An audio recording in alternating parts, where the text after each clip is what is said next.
Well, welcome. We're very pleased to kick off this symposium today on health and aging in diverse contexts, from research to policy. I'm Ken Farrar, and I'm director of the Center on Aging and the Life course, and it's a pleasure to have each of you here today. There are two major population trends in American society that set the context for what we're going to discuss this afternoon. One, I'm sure you're all familiar with, is the population aging that's occurring in the United States as well as in the world. And that's a fabulous public health success story, isn't it? It really is. The second trend is that as a nation, we are becoming a more diverse nation. And that's got its own beauty in terms of the social tapestry of our ethnic and racial heritages. But it also points to some needs in our society. It identifies and underscores some genuine health needs, and that's the reason why we're here today, to look at those disparities or inequalities as they are discussed. So this symposium was designed to aid our understanding of the disparities, the inequalities, and to help us think of ways that we can reduce or indeed eliminate such health disparities in American society. We've assembled 3 of the world's top experts on this topic, and several times throughout the planning process, I thought we should go to sponsorship for this symposium to the 3M company, because we have Markides, Miller, and Miles. But in the busyness of the fall semester, that didn't get done. Our first speaker will focus on the health disparities that we see among Hispanic Americans, the second on African Americans, and the third will shift the conversation a bit to the policy issues underlying this, and I think it's a good time to discuss those issues. We've assembled a packet of information for you to help you navigate the afternoon and follow up on these issues, and our speakers provide some references for further reading. And one of those references happens to be a book that's just out by one of our speakers. And we'll conclude the day with a award presentation, as well as a poster session and a reception. So welcome. I'm delighted that you joined us today. I think you're in for a great afternoon. I also want to acknowledge 2 co-sponsors. First, we asked the Global Policy Research Institute to join us as a co-sponsor this year. And secondly, we asked the African American Studies and Research Center to co-sponsor the proceedings. I'd now like to ask Dr. Gnitzinger Patton, Director of the African American Studies and Research Center, to offer some welcoming comments. Gnitzinger?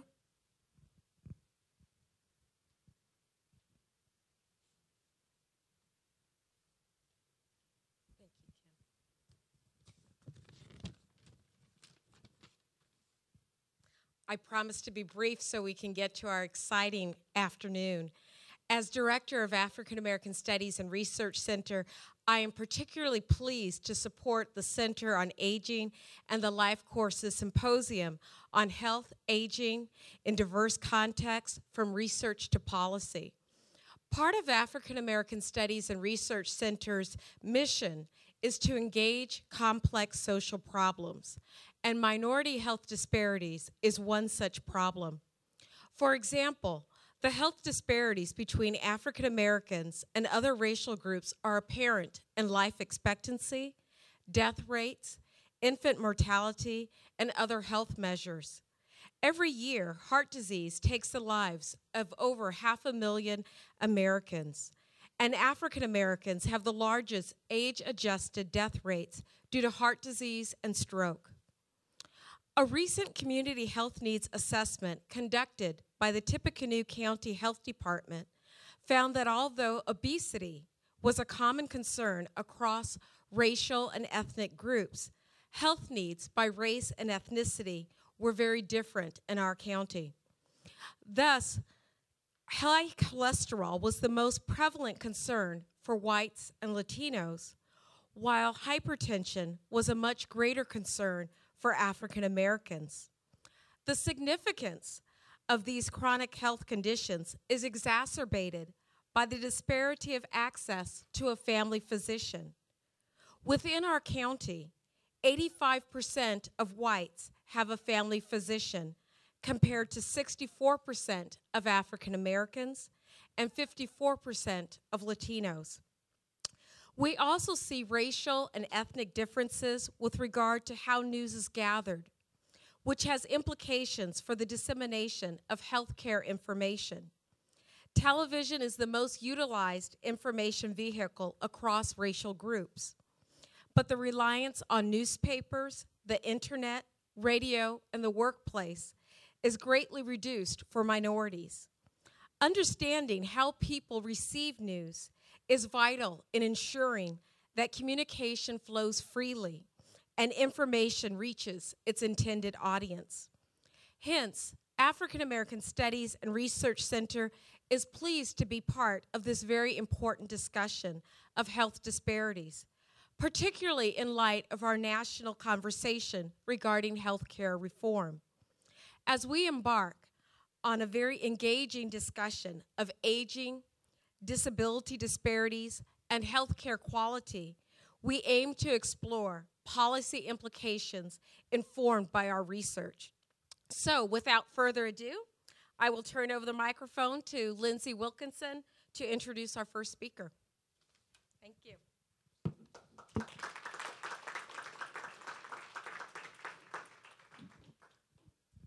Good afternoon.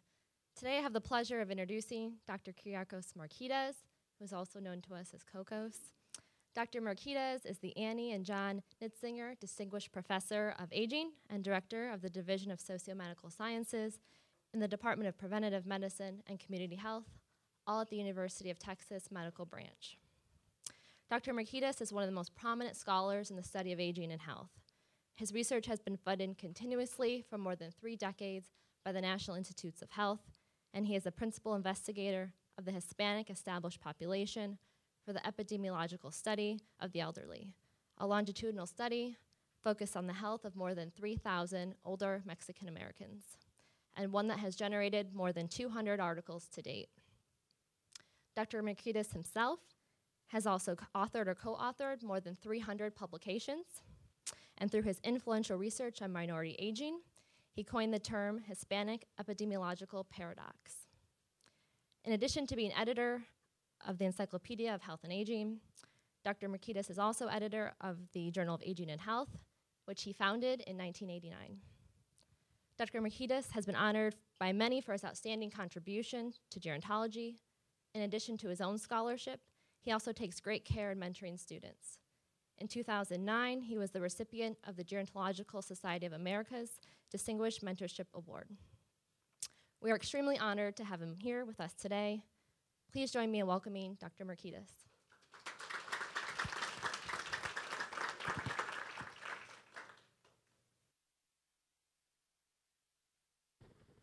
She forgot to tell you that she was my designated driver yesterday. Not at night, but the day is young, or the night will be young, hopefully later. But she picked me up at the airport, and we had a wonderful drive to campus. It's my first time here. I want to thank Ken and your colleagues and students for inviting me. I'm delighted. It's been a wonderful time so far. And I know quite a few people here, really, including Flavia, who came all the way from University of Illinois to attend. And I will move to my presentation. I've been doing work on the Hispanic population since 1976. My first study was done in San Antonio in 76, and then a 3-generation study was done later, and then more recently, which was not so recent anymore, it's early 90s, we launched a large-scale study, the Hispanic EPESE, and I'm going to talk to you about it. Maybe if I can move over here, it will make it easier on me. So I'm at the University of Texas Medical Branch, which is the oldest medical school in west of the Mississippi, established in 1891. And it's a wonderful place, and it's been a great place until we got hit by a bad hurricane in 2008, and the whole campus was flooded, but we have recovered. And actually, because we trimmed things down, we're making money now, and we weren't before. And one of the ironies of disasters. Great to be here. And okay, so just brief overview. This is nothing new to most of us who follow even the media. You know, there are over 50 million Hispanics. That's a lot of people. And, you know, in 2000, there were only like 35 million. So that's a huge increase in a very, very short time, and much larger population than the African-American population. And it's very diverse, as I will show you in a minute. And you will see that it's primarily a Mexican origin population. And then, of course, we have other groups that have been coming at the same time. And here's a breakdown, 63% of Mexican origin. And, you know, see 8% of Central American. Then we have Puerto Rican, South American, Cuban, and other Latinos. We're not sure who these are. These are probably Mexican origin primarily, or Puerto Rican or other, who do not want to use the label Mexican origin. And when we look at their profiles, health profiles, and a socioeconomic profile, they look like the Mexican origin population. But so, okay, so the projections, and these may be conservative. We're looking at 120 million Hispanics, 30% of the population in a generation and a half or so. And that, according to some estimates, that may be more like 130 million. But the black population is also increasing.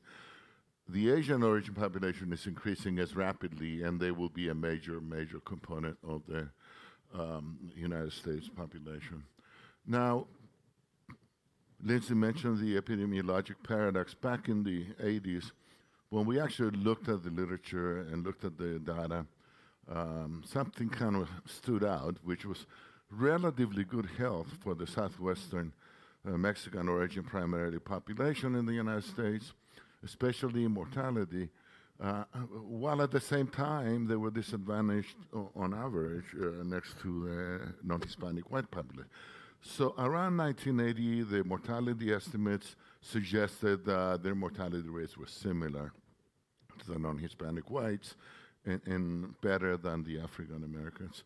We said that that was kind of paradoxical just because, you know, the population is poor, first, on average, high rates of diabetes and obesity. The smoking rates actually are low, but they were rising at the time. And there was some binge drinking among males and low rates of physical activity, especially among older people. And the physical activity is really an important variable when it comes to older people and when it comes to diabetics. But if you're diabetic and you're not physically active, and you're going to run into problems with complications. The best we could do at that time, because of this paradox, is to come up with like a migration selection theory, which has been supported by data over and over again, which suggests that immigrants to Western countries, the United States, but also some other countries, coming from non-Western backgrounds, are highly selected physically. They're the healthy people. You know, they're healthy enough to move. They have to pass certain barriers. Legal immigrants have to take medical exams and so on. Illegal immigrants have other barriers, as you might imagine, that make them selected physically. In addition, we think, and no, there's no really hard evidence here, but people who immigrate are people who want to improve their lives, and they're optimistic, and they bring with them that general attitude. They want to improve their lives and the lives of their families, and they work hard, and that's your traditional immigrant thing. This is at a time when there's been an anti-immigrant sentiment, you know, especially in recent years with politics and campaigns, blaming immigrants for using the medical care, overusing healthcare costs and so on, which is not really the case because they're fairly healthy people who are not very insured. and therefore they're not really a burden on the. And then when you put it all together, and economists have done that, what they contribute to society and the economy, it's much more than what they take from the society. And over the years, what we proposed as a paradox of equal mortality rates and reasonably similar health became the Hispanic paradox, which is like a theme now in the literature, because the mortality rates and the life expectancy estimates of the Hispanic population, including all the components, suggest that they live longer than we do, meaning the non-Hispanic white population. And some people still question that as being bad data, but the people who work on mortality statistics at the National Center for Health Statistics, they have done a really good job of adjusting for the biases that are in mortality statistics, and I will talk a little bit more about that later.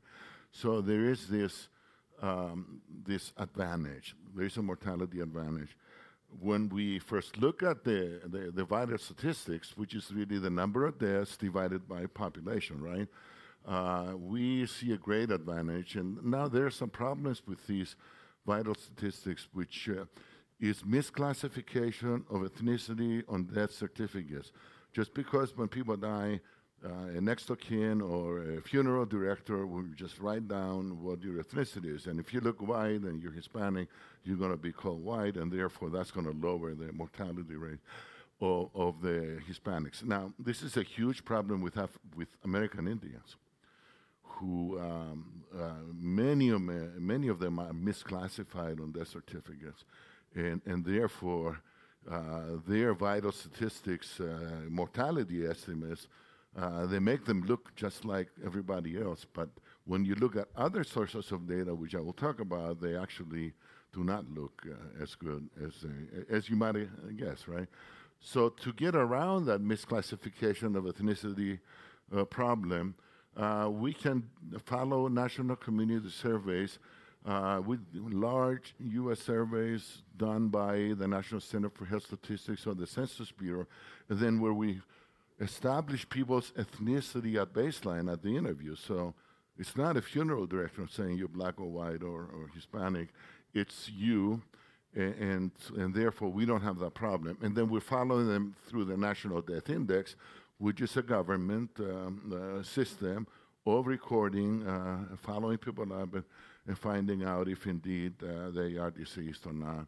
And when you do that, you find that there is more bias here really, but there's still an advantage. Now, Medicare data, where the age is determined more carefully because you have to prove your age to get Medicare, the data there, they also show an advantage, even though it's lower. This is something a colleague and I did years ago. One of the data problems that people have spoken about is that, hey, older Mexican Americans, when they get old and they get sick, they go back to Mexico to die, just like salmon goes up to Alaska, whatever, to die. But so the salmon bias has been proposed.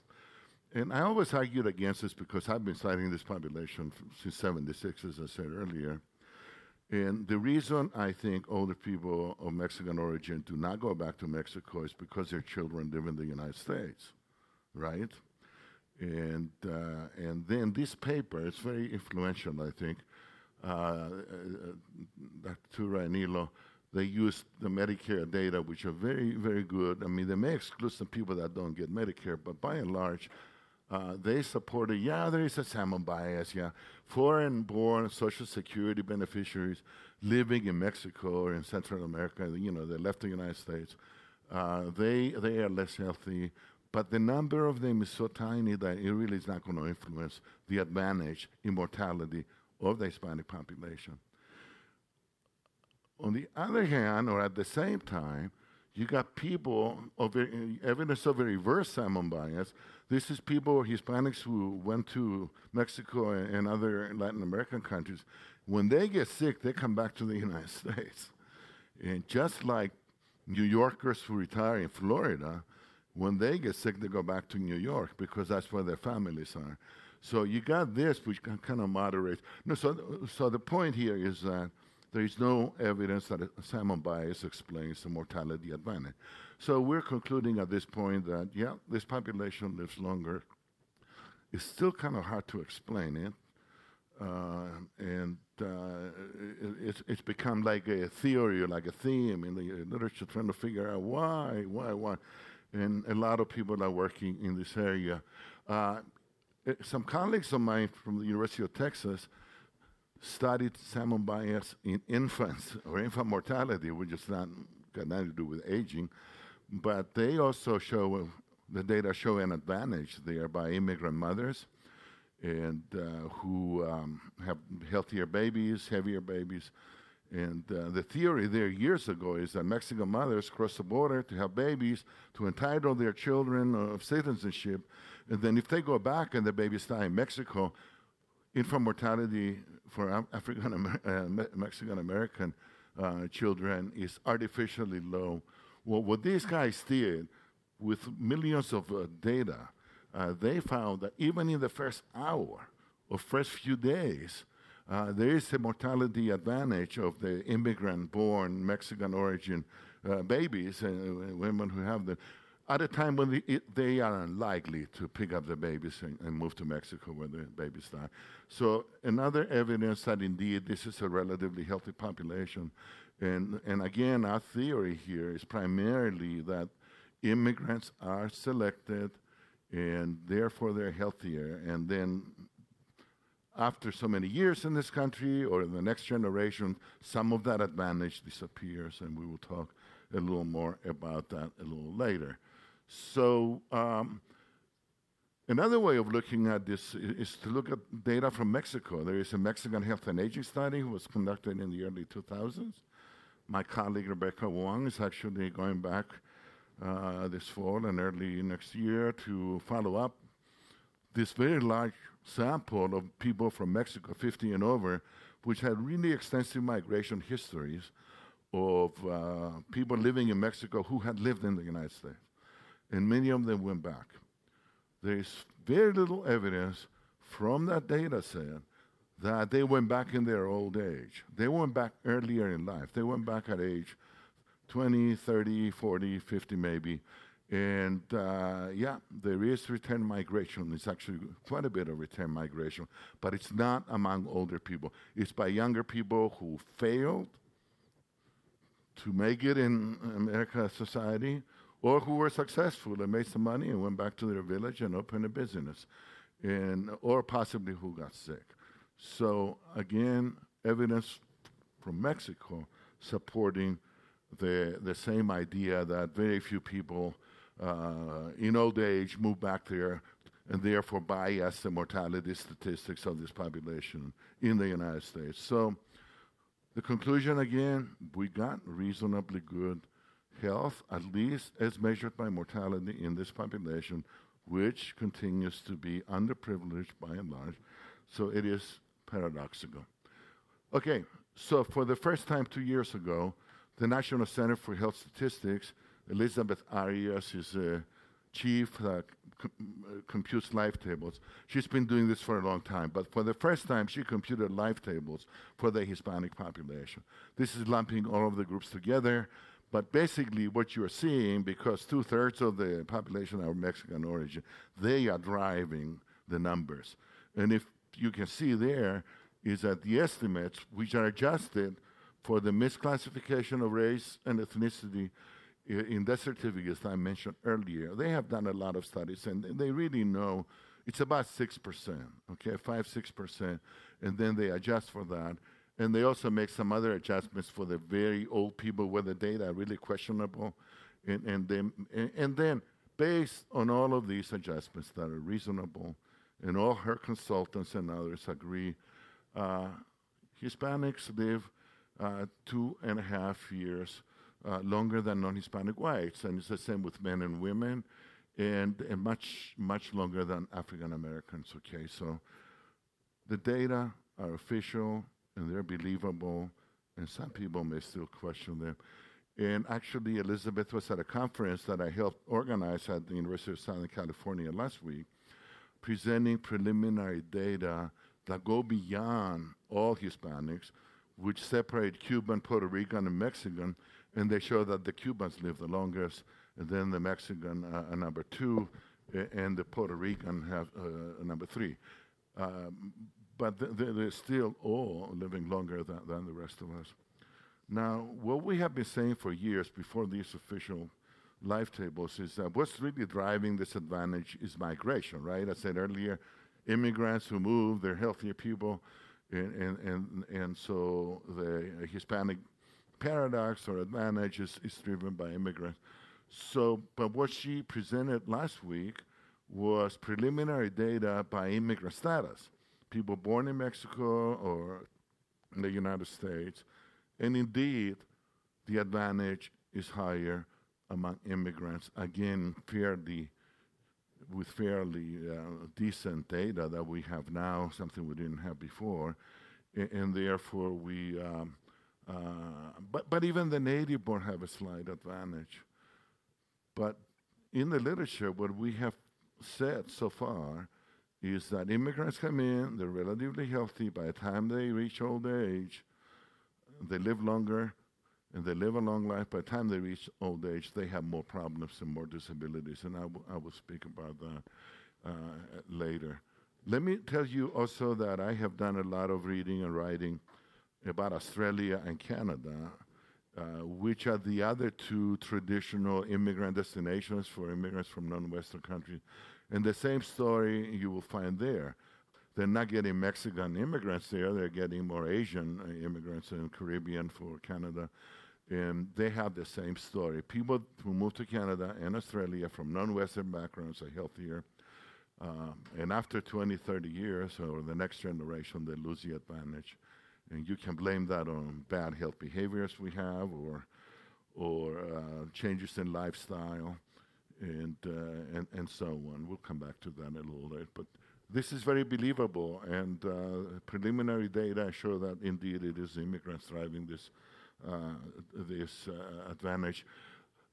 Back in the early 90s, we got funded by the National Institute on Aging to do a study of older Mexican Americans in the southwestern United States. We went 5 states wide, large area, generalizable, and we interviewed over 3,000 people, as Lindsay mentioned earlier.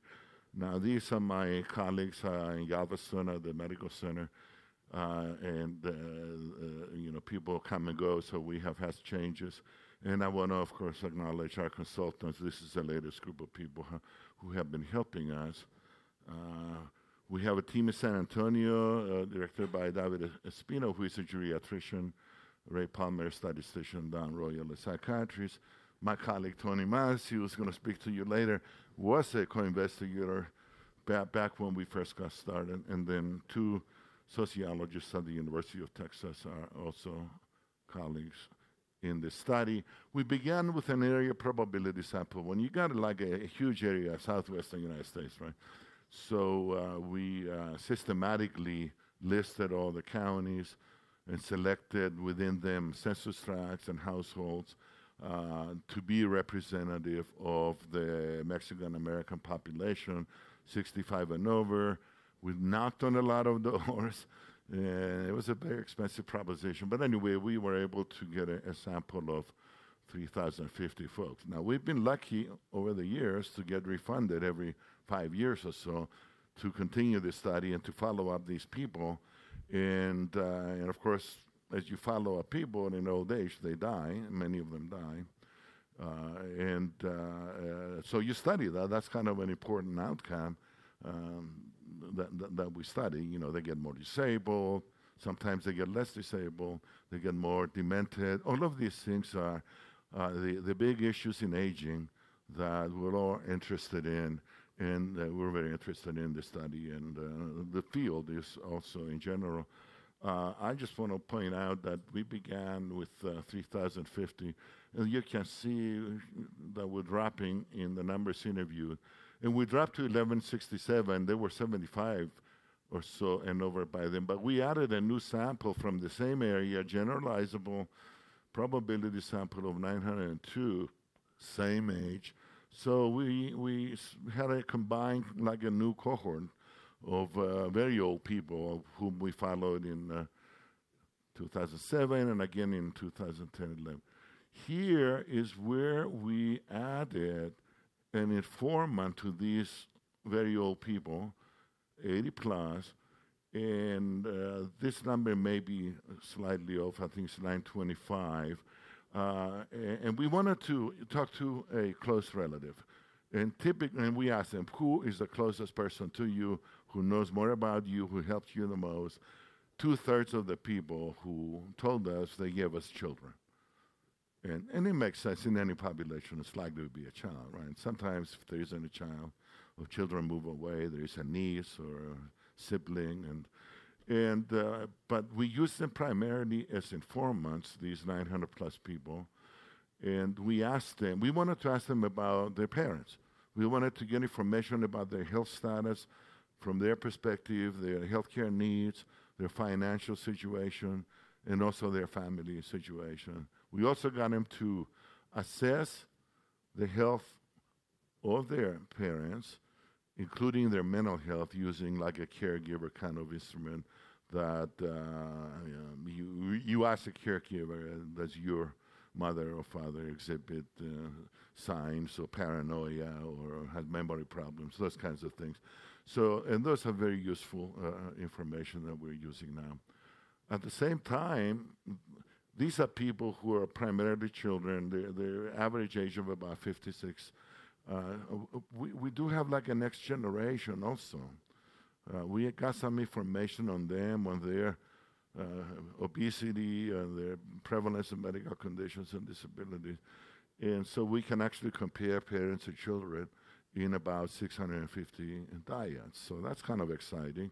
And it gives us the opportunity to maybe go back later to follow the population. Now, I won't spend very much time. This is a typical sample characteristics of underprivileged population back in the early 90s, and we'll leave it at that. Half born in the U.S., half born in Mexico, and very low income, dependent on Social Security, and Medicare is really probably at this point, once they're over 65 and they get it, and it's more like 95% now. But again, an underprivileged socioeconomically population. When we looked at the medical conditions, let's say in this case for men, people in the young old, 65 to 74, and the old, as Bernice Lugarten, one of our pioneers in the field, when we looked at that, one thing that kind of stuck out in our mind is that diabetics, both men and women, the prevalence of diabetes drops significantly after 75. And we thought for sure, the reason is diabetes is such a bad disease and it's so prevalent in the Mexican-American population. It causes disability and also causes mortality and premature mortality, so they don't live as long. Now, I'll show you evidence that they're starting to live longer with their diabetes, which is good news and bad news, and I'll show you that later. But anyway, that's the point I want to make here, and it's the same with women. Of course, women report more problems, but again, the drop in diabetes shows up here. And again, the same story. Diabetes is so bad, and it causes more problems for Mexican Americans. They suffer more from the disease than other groups do. African Americans do also.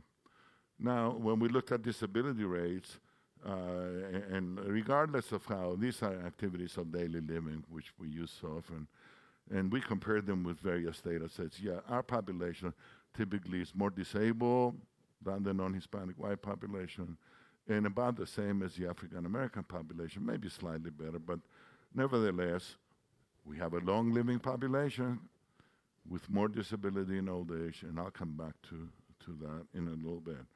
So here is, the heading is hidden there, but I think I know what this is. I mentioned to you that we added a new cohort of 902 people in 2004-05 to give us more power, to have more cases, and because of that, we were able to actually study trends.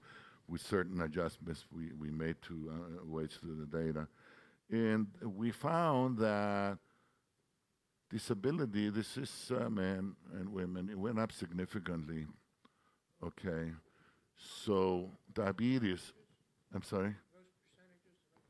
Yeah, those percent of people who report needing help with at least one basic activity of daily living. And the prevalence of diabetes, I mentioned earlier, goes up. So even though it went down, and these are people 75 and over, okay? So what you're seeing is considerably more diabetes now. And I said it was good news and bad news. The good news is that we're enabling people somehow, or they are enabling themselves to live longer with their diabetes through better medical care. Physicians in the medical world know the first thing they look for in Mexican Americans and African Americans is diabetes, just because it's so prevalent. And so, and anyway, there's probably more diagnosis of it too, but we are convinced that they're actually living longer with their diabetes. It's good news because they're living longer. The bad news is that they're living longer with more disability and also more cognitive problems, which diabetes causes. And so, and the theory we came up with here is not really a theory, but I think it's, if you look at the kind of what people call the epidemiologic transition, the general United States population and many European populations in the 70s and early 80s were living longer with more disability. And then at some point in the 80s, we begin to see declines in disability among older people, which was good news, right? And which continued until the 90s. And in the 90s to early 2000, 2004, the latest data show that there may be a reversal of that nice decline in the general population. But the reversal is happening in people in their 60s, 60 to 69. Huh? So why? Well, who are those people? They're the baby boomers, and they're younger people, young old people who are more obese and they have more diabetes. So you can point to the rising rates of obesity as causing more disability in the younger old. Now, in our case, our population is like a developing country population in Mexico or Latin America, where we're seeing increases in life expectancy, but at the same time we're seeing increases in concentration of medical problems and disabilities in advanced years. And that is going on now. And I looked at developing countries around the world, including many countries in Asia where you have better data.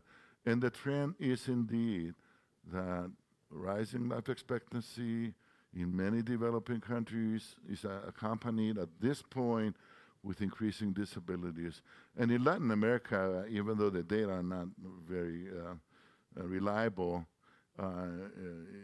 it is the common wisdom of the scholars and the policymakers. Yeah, the Latin Americans, they have experienced aging so rapidly.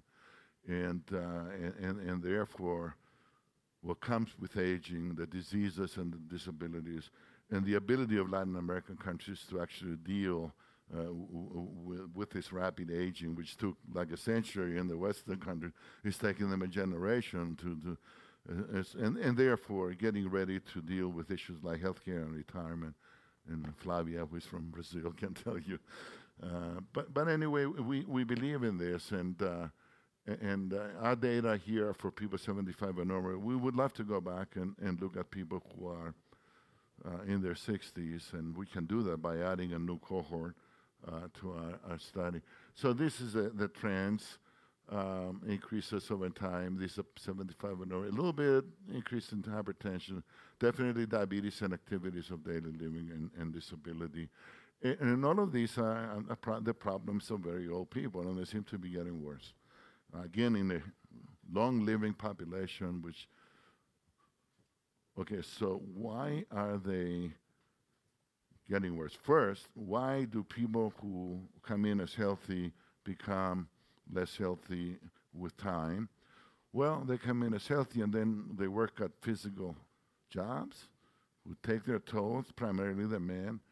The women do not always work in the fields or whatever, but they raise 5 or 6 kids each, and that's a pretty difficult job. And we were talking earlier today that indeed there is some evidence that women who have a lot of children, they arrive in their older years with more problems. And we haven't studied this very well with our data, but you guys will, I hope.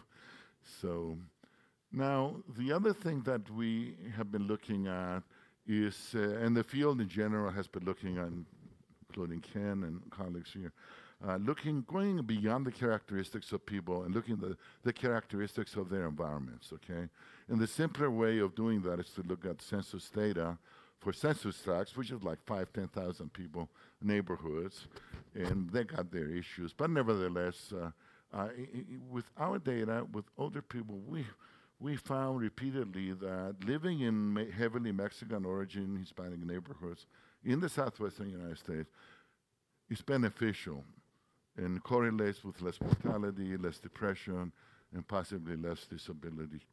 And then it's less consistent in younger populations, but my theory about older people in the neighborhoods, especially ethnic neighborhoods, they provide a lot of support systems, even though they don't have all the resources. They do have social resources, cultural resources, the language, the food, the family, and the church is not Irish, it's Mexican. Those kinds of issues. And older people are more restricted to their immediate environments, much more so than younger people who may get out of their barrio and go and work somewhere else. And so anyway, it's an interesting area. And my colleague, Carl Eschbach, who's a great demographer, replicated our findings with cancer using SEER data, finding that less incidence of cancer over time in heavily Hispanic neighborhoods among Hispanic women. Now, don't pay too much attention to this table. Now that we've been following these people for 17 years, and we're going back this coming year to follow them up, 17 years from the original cohort, we still have 500 some odd people who are still around. And we wanted to see what can predict these people still being around after all these years. And they're 80 and over now. They're going to be older again. But things that show up that might surprise some people is like obesity. People who are like me, look like me, they live longer. And in old age, I mean, these are older people. Obesity in your younger years is going to be detrimental to your later life. But obesity in your older years, as in our sample, has some protective qualities. Part of it is their selection process is going on. The obese people that got into trouble, they have already died, right? They got diabetes early in life and so on. But, and also not having diabetes, which is such a bad disease in this population, so prevalent, are those things that kind of stand out. And of course, like women, marital status shows up, and foreign-born, maybe borderline. But that's something that we're kind of working on now to refine this presentation for the Gerontological Society of America, which meets in a couple of months. So this is like a picture of the study. We've been doing this for a while. I think Lindsay mentioned that there are well over 200 publications that came out of the study, and 15 or 16 PhD dissertations. And so it's been a wonderful experience. I'm very proud of this because we have launched the careers of a lot of students and a lot of postdocs and even clinical physicians in a medical center who work with, and of course in the end everybody dies. And then these are the kind of quality of life indicator. Some of us will never die. We're still alive. Because, cognitive function, okay, as our people are getting older, we're more interested in cognitive problems. We do not have a good study of dementia in this population. We do have them in other groups, but not in the Mexican-American population. And we suspect it's probably high. But we have data on cognitive function, but that's not dementia. But it's, preliminary evidence that might lead someone, maybe not us, to do a study of Alzheimer's. Physical function is probably in disability been the most popular outcome in gerontology for many, many years, just because when people are not able to take care of themselves, somebody else is going to have to do it. And then if there's nobody else to do it, they're going to end up in the nursing homes. And fortunately, the Mexican-American origin folks are not institutionalized as much. The African-American population, the latest study are showing that the numbers are increasing in nursing homes. The non-Hispanic white people in nursing homes going up because they have more options, like alternative care, but not the poor people. And we have some evidence that maybe even Hispanics are starting to move into nursing homes more, but small numbers. And then all of these things back here, the psychosocial and medical, we talk about the community context where people live, migration, history, acculturation. All of these things are important, and all of these things we have published numerous papers and continue to do so. I mentioned earlier that we added this sample of younger people, mostly family, sometimes caregivers. And so we have that new dimension in the study where we would be looking at generational relations or differences. And we are interested in other populations that are Hispanic to compare ourselves and to sometimes really advise. There is a Puerto Rican study, for example, that was done in the early 2000s in Puerto Rico, totally underutilized, but with a lot of similarities to our study. Puerto Rico is kind of different because it's the people that move to the mainland, they're not really immigrants, because they're American citizens. So they don't have the barriers to immigration. So the people that have moved Puerto Rico to the mainland, based on the studies done in Massachusetts, they're worse off. There's no immigrant advantage like there is with Mexicans and others because they have no barriers. They can just hop on a plane and go to New York and so on. So their migration situation is different and very interesting. And their diet, I don't know, my friends who do research on the diets of Puerto Ricans, it's terrible. It's terrible. I don't know. But anyway, the Mexican Health and Aging study I mentioned earlier, a study of Mexico, is teaching us things about Mexican Americans in the United States. These are studies done in Brazil, in Chile, Mexico, Uruguay, and done in the early 2000s. Some of these studies have been followed up. Relations with Colombia and, of course, Mexico is very important to us. This is a book we just published in April, I believe. It's based on a conference on aging in Hispanics within 2000. Before that, we did one in 2008, I believe, and one in 2005 that have produced publications, and this is the latest one. We had a conference last week at USC where we're again inviting people from all over, including many of them from Mexico and Costa Rica and other places to talk to everybody and present their papers and data and generate.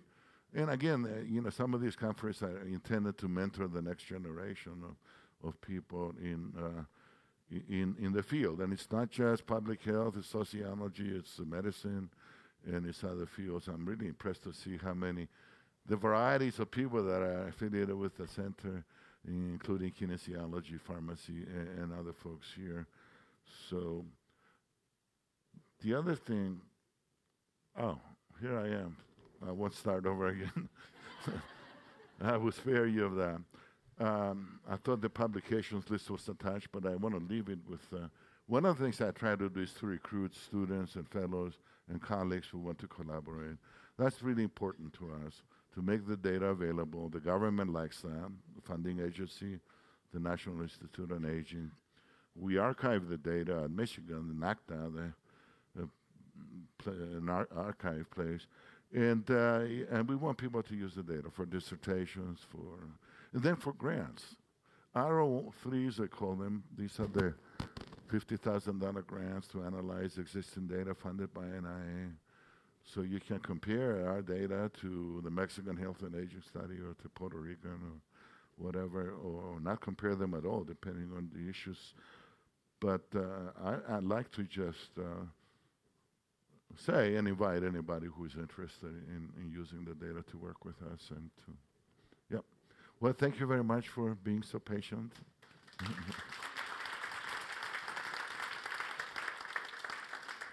Nobody fell asleep. I'm keeping an eye on it. Nobody fell asleep.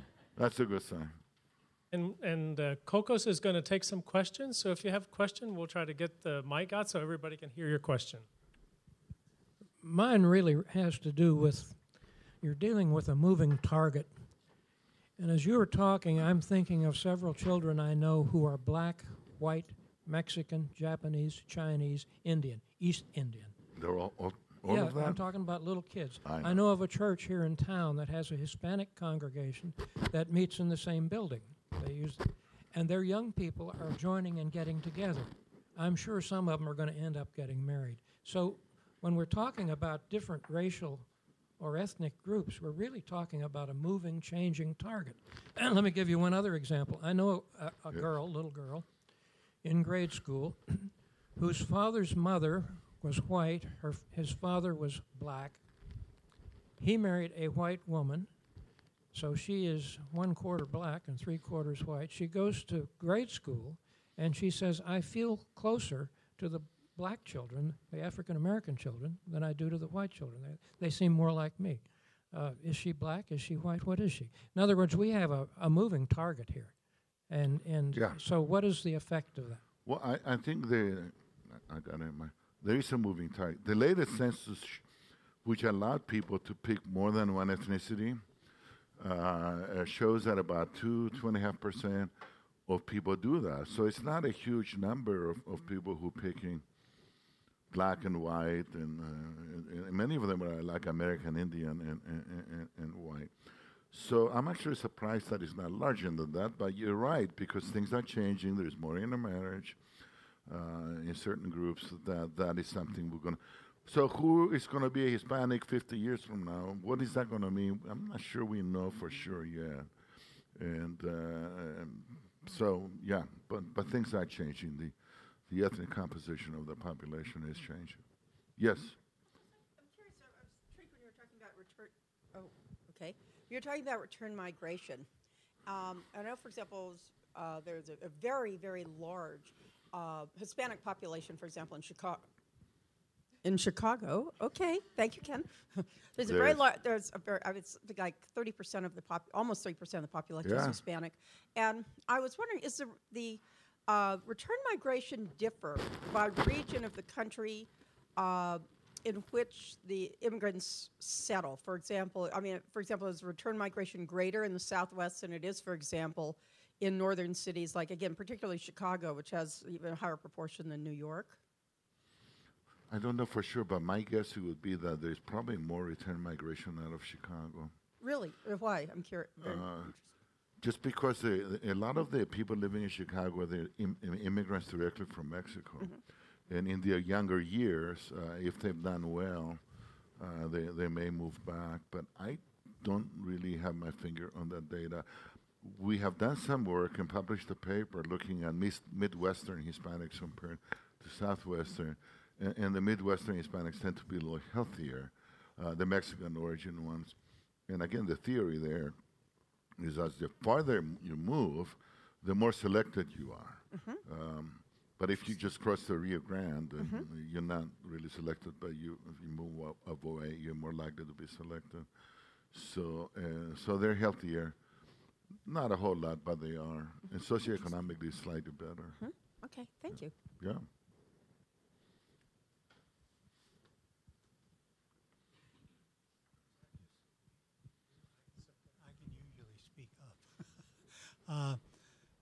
Has anyone been studying Alaskan individuals relative to these kinds of questions? And I ask that because I found out that the different cultures up there, the Athabascan and so forth, have a very, what to me was a kind of different approach to cultural intermarriage or non-marriage, in that they seek to marry outside of their clan rather than within the clan. And I don't know, maybe a lot of places do that, but my limited experience is that most of the time people marry within whatever group they are. Right. But you're saying in Alaska it's different? The basic native cultures there that are in that central part, a large part of the population, do that. I don't know if the Eskimo does the same thing or not. I didn't hear about that, but it was an interesting finding and could give some indication. And you stop and think about intermarriage and royalty in the past, et cetera, and what can be done by too close of intermarriage, within marriage. Yeah. Very interesting. I'm not really aware of the literature. I mean, there's very little, when it comes to older people, there's very little literature on Alaska Natives and American Indians. In our mortality statistics, we lump them all together, and they're still small numbers. And like I said earlier, the misclassification of ethnicity on death certificates of Alaska Natives and American Indians is so huge that the official death rates that the government published will show them to live as long, if not longer, than the rest of them, which is totally wrong. But when we use those large surveys where we followed people up to the National Death Index, the ethnicity was established early on. Their mortality rates are even worse than the African American rates. So, and especially people that live on or near reservations. So it is an underprivileged population with a lot of problems. There are some people studying American Indians, and the University of Colorado, Denver has a big center, and there's some others, but it hasn't been a major. They just, not enough of them to show up in these national surveys, and they're underrepresented, so you need to target them. But understanding any differences or cultural relating to things like marriage would be so important. Well, yeah, from what you were saying, it seemed like it would be, but it would be a small sample. And then one of the interesting things was that they even mentioned intermarriage to what we would think of as the kind of northern Indian tribes. Several of them were named by, so-and-so said she married a Lakota. Right.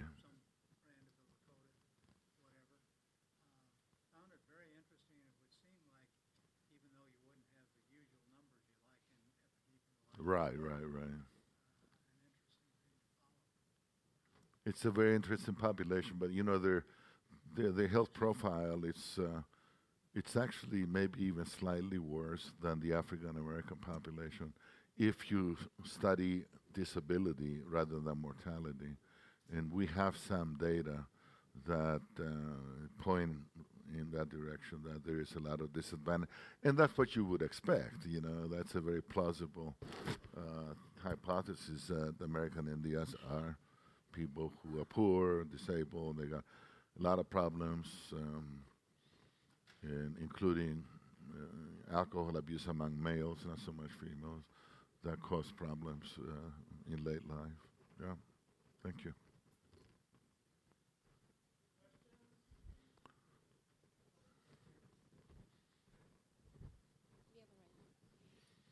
I was just wondering if Mexicans live longer back home. I'm sorry, can you just... just... I was wondering if Mexicans live longer back home. No, they don't. And but their life expectancy is pretty high. What you have is the people that leave, you may say, well, they're the cream of the crop physiologically, right? But they come and live in a better environment, possibly, even though we say, well, their health deteriorates because they smoke more and they drink more, don't exercise, and they eat flour tortillas instead of corn tortillas. That's actually a major hypothesis, because there's a lot more. No, really. Even though the people who do not move, especially in rural areas or smaller communities in Mexico, they do not have the same access to medical care. So if these people who moved, if they had stayed back, possibly they wouldn't have been as healthy, even though their health deteriorates in this country. But they're not much farther behind than we are. But they're behind the immigrant Mexicans who come over here. They're behind, yeah. So, yes. It was a very interesting presentation. I was just curious, in the EPESE data set, do you have any measures of psychosocial stressors such as discrimination or anything like that? Yeah, please repeat so everybody knows what you're asking. I said, in the EPESE data set, do you have any measures of psychosocial stressors, specifically anything related to discrimination, and have you all looked at that? We actually do not. Okay. We have not directly asked people. We do have what you might call acculturation, or really how traditional you may be in your values or your ability to speak Spanish versus English. Those things with this population do not seem to be very predictive of things, just because older people are not really acculturating anymore. but then they may face certain barriers. And I mentioned earlier, these old people that live in these very heavily Mexican communities, they seem to do reasonably well. Now, there is work on discrimination in other groups, African Americans and others, who if they perceive discrimination, they suffer more. Now, we do have psychosocial data. In most studies, too, they will have at least a measure of depressive symptomatology, and we have that, too. And that kind of shows up with like an immigrant selection in a neighborhood influence of the heavily Hispanic neighborhoods. People seem to be doing better psychologically in addition to physically. Some great questions. Let's thank Dr. Markides again.